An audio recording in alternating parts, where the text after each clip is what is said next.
Жамбыл шығармашылығы халықтың жыраулық өнері мен қазақ совет поэзиясының үндестіре ұштастырып жатқан құдіретті дәнекер іспеті. Француз жазушысы Ромен Ролан ақын творчествосының 75 жылдығына жолдаған құттықтау телеграммасында жыр алыбын қазақ халқының және адамзат қауымының жыршысы деп атаған еді.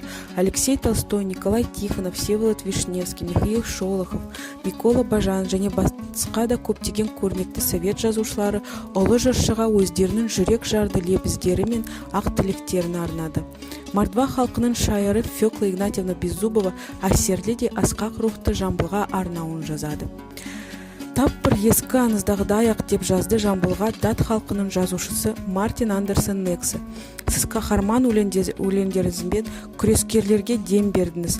Сіз бақытты жансыз. Сіз көшпенділер өмірінен бастап бүгінгі күнге дейінгі мәдениеттің өсу өркендеуінің куәсі болдыңыз. Сіздің жүрегіңіз еш қашанда шау тартып көрген жоқ. Қай жерде де алғыр жастың жігерлі қалпында болды.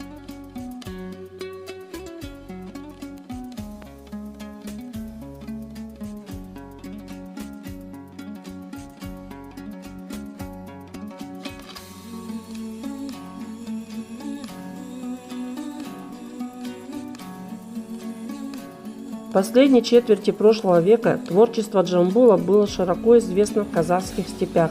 Его песни осуждали и высмеивали богачей, славили доброту и доблесть героев-батыров, защитников аульной бедноты.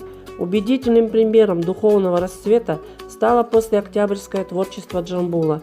Переживший правление 4 царей, он с восторгом воспевал социалистические преобразования. Его острое внимание к новому, четкая память, великолепное владение речью, огромный опыт участия в айтысах позволили быстро и вдохновенно откликаться звонким поэтическим словом на большие и малые события в жизни народа. Его песни разошлись в переводах по всей стране. Страна по достоинству оценила труд старого акына. Прежде бесправный бедняк Джамбул стал государственным деятелем. Он был избран депутатом Верховного Совета Казахской ССР. Джамбул был отмечен высокими правительственными наградами, орденами Ленина, Трудового Красного Знамени, знак почета.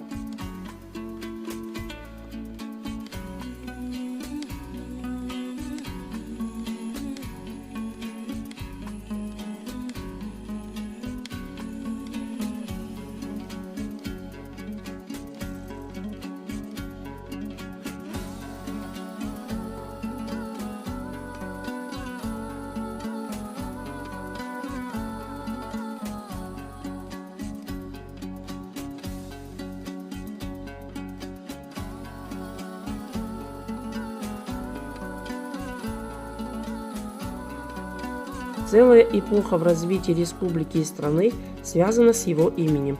Судьба его интересная и яркая, просится в роман, а сам Джамбул, как легендарная личность, стал героем многих произведений. О нем написаны книги, снят кинофильм, образ его воплощен в произведениях искусства.